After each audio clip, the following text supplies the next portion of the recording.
Narcissistic personality disorder ഉള്ള ആളുകളെ മാറ്റിയെടുക്കുക എന്ന് വളരെ ബുദ്ധിമുട്ടുള്ള ഒരു കാര്യമാണ്. കാരണം അത് അവരുടെ പേഴ്സണാലിറ്റിയുടെ വളരെ ഇന്റൻസീവ് ആയിട്ടുള്ള ഒരു പാർട്ടാണ്. എന്നാലും ചില കാര്യങ്ങൾ ശ്രദ്ധിച്ചാൽ ഒരുപക്ഷെ ഈ സിറ്റുവേഷൻ ഇംപ്രൂവ് ആക്കാനോ നിങ്ങളെ തന്നെ പ്രൊട്ടക്ട് ചെയ്യാനോ സഹായിക്കും. First point, boundaries. അവർക്ക് നിങ്ങളോട് എങ്ങനെ അപ്രോച്ച് ചെയ്യാം, എപ്പോഴാണ് വേണ്ടത്, എന്തൊക്കെ കാര്യങ്ങൾ ഡിസ്കസ് ചെയ്യാം എന്നതിനെക്കുറിച്ച് വളരെ സ്ട്രോങ് ആൻഡ് ക്ലിയർ ആയിട്ടുള്ള ബൗണ്ടറി തിരിക്കണം.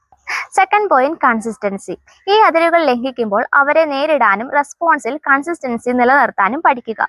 നാർസിസ്റ്റിക് വ്യക്തികൾ ഈ അതിരുകൾ എപ്പോഴും പരീക്ഷിച്ചുകൊണ്ടേയിരിക്കും. Third point, acceptance. നാർസിസ്റ്റിക് വ്യക്തിത്വമുള്ള ഒരാൾ അവരുടെ ഇഷ്ടത്തിനനുസരിച്ച് പെരുമാറ്റം സ്വയം മാറ്റുമെന്ന് ഒരിക്കലും പ്രതീക്ഷിക്കരുത്. അവർക്ക് പ്രൊഫഷണൽ സഹായം തേടാൻ താല്പര്യമില്ലെങ്കിൽ അവർ മാറാനുള്ള സാധ്യത വളരെ കുറവാണ്. Fourth point, blaming.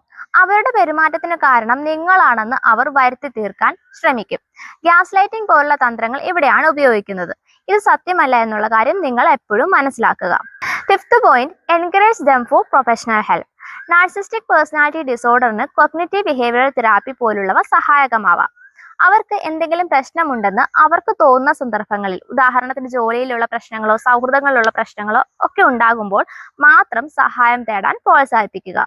കാരണം ഈ വ്യക്തികൾക്ക് തങ്ങൾക്കൊരു പ്രശ്നമുണ്ടെന്ന് സമ്മതിക്കാൻ വലിയ മടിയായിരിക്കും. Sixth point, counselling. ഈ റിലേഷനിൽ തുടരുന്നതിലൂടെ നിങ്ങൾക്കുണ്ടാവുന്ന മാനസിക ബുദ്ധിമുട്ടുകൾ ഹാൻഡിൽ ചെയ്യാൻ നിങ്ങൾ സ്വയം ഒരു തെറാപ്പിസ്റ്റിന്റെയോ കൗൺസിലറുടെയോ സഹായം തേടുക. And the last point is self evaluation. നിങ്ങളുടെ മെന്റൽ ഹെൽത്തിനെയും സന്തോഷത്തിനെയും ഈ ബന്ധം എത്രത്തോളം അഫക്റ്റ് ചെയ്യുന്നുണ്ടെന്ന് സത്യസന്ധമായി വിലയിരുത്തുക. ഈ ബന്ധം ഉപേക്ഷിക്കണോ വേണ്ടായോ എന്നതിനെക്കുറിച്ച് ഗൗരവമായി ആലോചിക്കുക. കൂടുതൽ സഹായങ്ങൾക്കായി ഞങ്ങളുമായി ബന്ധപ്പെടുക.